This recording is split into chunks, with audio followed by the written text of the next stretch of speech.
Yo, it's Servitor. I know it's been a while, but I just heard the news that Michael Bay has come back to Transformers. Michael Bay has come back to Transformers. The Rock has come back. I repeat, Michael Bay has come back to Transformers. This means everything to me. Let me take you back to a year, 2007. Spider-Man 3 came out. It concluded that trilogy, although there was supposed to be a fourth movie scheduled for like May 2011, but let's erase that little part of history. Transformers the movie came out in 2007. This was my grand introduction to what were Transformers. Because my mom loved Transformers. She showed me this movie, and I fell in love with this movie. Revenge of the Fallen came out. I fell in love with that movie. Dark Side of the Moon came out. I fell in love with that movie. And then I just stopped watching Transformers. I stopped watching Transformers movies until I think a year, maybe 6 months after Transformers Extinction came out, because I didn't remember Transformers well. I couldn't tell you one plot line. I couldn't name you 5 characters other than Optimus Prime and Bumblebee. I couldn't do it. I was so out of touch, out of sync with the Transformers franchise. I completely stopped watching, but I still, I respected it. I still like some characters, but I watched it again because my dad showed me Extinction. I didn't know Extinction really came out. Like I said, I was kind of out of the loop. But I watched Extinction. I'm like, okay, this is really good. And I think a year or two after that is when I restarted my Transformers phase. I restarted, I reset, I reactivated. I got back on it. Pause. Transformers was my thing. I try to make it a yearly event to where I rewatch Transformers movies, from Transformers, Revenge of the Fallen, Dark of the Moon, Extinction, and Last Night. Last Night is top 3 Transformers movies for me. I know, crazy. So you can just imagine my disappointment when I heard Paramount is it Paramount? I think it is Paramount. Paramount was cutting ties with Michael Bay, and there wasn't a confirmed Transformers movie in the horizon. So Bumblebee came out a few years from Last Night, and I was so uninterested in Bumblebee, although it had Johncena, someone who I personally look up to. I just didn't watch it because I heard Michael Bay was not part of it. I watched it, I think, 2 years later, and I loved it. I do love it. It has the best Transformers designs. The first 5-10 minutes were, oh my god, the first 5-10 minutes. Words can't do it justice. You just go watch it for yourself. Every Transformers fan's dream come true. If they made the whole movie like that, it would cost billions of dollars, I believe, or at least $1 billion.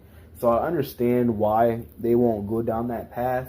So I can't really, But yeah, Bumblebee was terrific. Johncena, great. Haileesteinfeld, great. Bumblebee himself, yes, I call him Bumblebee because Bumblebee is Bumblebee. Great. Wasn't he literally a Bumblebee in the... whatever.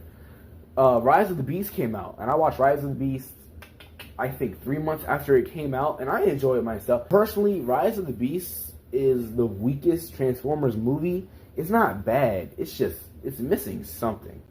I don't know what that thing is, but it's missing it. Rise of the Beast was cool and all, but I didn't dislike the main character, like the main human character. I didn't dislike him. I'm not a big fan of Pete Davidson's voice acting, so that didn't help. He played Mirage, I believe. He played Mirage. He was cool, like as a character. I just can't buy Pete Davidson's voice acting. Oh, they also came out with Transformers 1 last year. I have not seen Transformers 1. I don't have any intention on seeing Transformers 1. I am a big Transformers fan, but Transformers 1 doesn't excite me. I know the marketing failed it from what I heard. It's a top tier Transformers movie. People even have it above all the live action. I heard all the praise.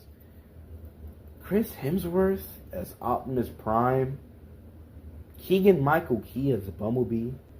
Liza Koshy as Arcee. Actually, not that one.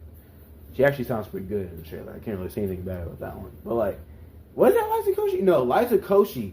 Liza Koshy was in Rise of the Beast. She actually played Arceus, or is it Arceus? Either way, she played her in Rise of the Beast.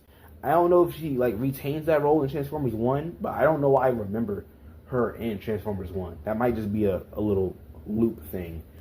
But I don't have any interest in watching Transformers 1. I mean, me personally, I prefer to watch Transformers live action. There's an old Transformers cartoon called Transformers Prime, I think it is. It's a cool show. It's animated, so I don't shy away from animated Transformers projects. For God's sakes, I love the 80s show, but I just prefer to see them in live action. And when Transformers 1 was announced, I'm like, okay, Rise of the Beast, I don't think they've seen success in Rise of the Beast because they would not be making an animated project to this caliber so soon if they had all their faith in Rise of the Beast and for a sequel with Omnicron. Finally, they hinted Omnicron twice. They hinted Omnicron in Last Night and Rise of the Beast. Those are two different continuities, and it's two different Omnicron build-ups. Insanity. Now, I haven't seen Transformers 1, so I don't know if there's an Omnicron build-up in there, but if there is, they would have went 3 for 3. Well, Bumblebee came out after the Last Night, but imagine Bumblebee didn't exist. They would have went 3 for 3 with Omnicron build-ups. I'm expecting some execution. It must suck to be a 50-year-old or 40-year-old Transformers fan, because back in the day, I heard Omnicron was about its business. Like, I heard Omnicron could be really up there, like on villain tier lists and on villain rankings, and hell, even a Mount Rushmore. Like, I'm used to Megatron, sure, but I heard Omnicron is a freaking a cut above.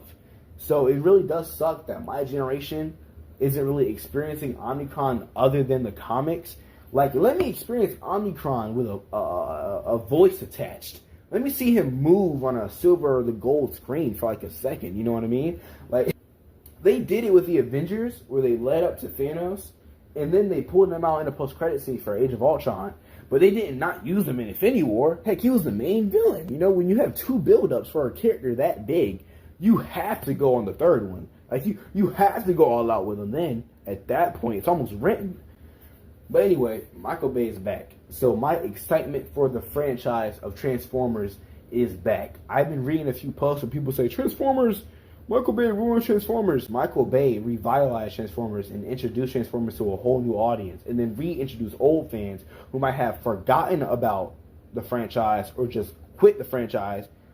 And then, like, you know, now their kids or their grandkids are now Transformers fans. You feel me? And if they keep doing what they're doing, they're not going to make a whole lot more Transformers fans. Because, like I said, I'm one of those people who have zero interest in Transformers 1, although I heard it was an amazing movie even. I have zero interest. And it sucks. Because you build up a new audience with a trilogy of Transformers movies, and then a few years later, you bring back those Transformers movies with Extinction and Last Night, which I love. I don't think Transformers fell off, like, at all, live action wise. I think they did better. Like I said, Last Night is in my top 3. Extinction is dope too. It's amazing. Optimus is still dropping quotables. The action scenes are still a cut above. The writing is still the writing. Yeah, the visuals is just beautiful. Like, I love Transformers with a passion, and I don't think they fell off after the first 3 movies, like, at all. And then, like I said, Bumblebee and Rise of the Beast. Bumblebee I think that's in my top 3. It's definitely in my top 5. It's a top 3 contender. I wouldn't be mad if you had Bumblebee as your number 1 pick. Rise of the Beast, like I said, it's the weakest one, but at the same time, it's still extremely enjoyable. And that third act, dog, I love the new thing that they introduced with merging a human with a Transformer. That was dope. I always imagined what it would be like, and seeing it on screen like that and played off so well. I don't know if it happened in the past, but if it did, wow. I just want to give a round of applause for the actual people doing their research and modifying that to how they can. So yeah, I'm glad Transformers is back on pace to being an incredible franchise again. Because right now they're not incredible. Let's be honest, they're not incredible. What have they done in the last 5 years? Other than like Rise of the Beasts and Transformers 1, which, like I said, the weakest live action movie, and Transformers 1, come on, they just said they're not coming out with a sequel because they were disappointed in the project, which is further reason for me not to watch it. So, like, you know, other than those, what have Transformers really? Earthspark is the worst Transformers cartoon of all time, and it's not up for debate. It's over on Paramount Plus. If you wanted to know for some reason. It is the absolute worst Transformers cartoon to date, and it's not even close. It is 2025. What are we doing with Transformers Earthspark? Why do that to yourselves? That is literal franchise assassination. But Michael Bay is back, okay? Michael Bay is back. So that means Transformers is back. I have never watched Transformers in theaters. Actually, no, I think I watched Dark Side of the Moon in theaters when I was a kid. I don't remember. But in my memory, I have never experienced Transformers in theaters. So Michael Bay, I'm letting you know now. I will be there. I will be there in IMAX. Hell, I might buy 2 tickets just to watch it again. I might bring a friend. I don't know. I will be there, however. It is guaranteed. I will not miss out this time. It has been Servitor, and I'm out. Peace.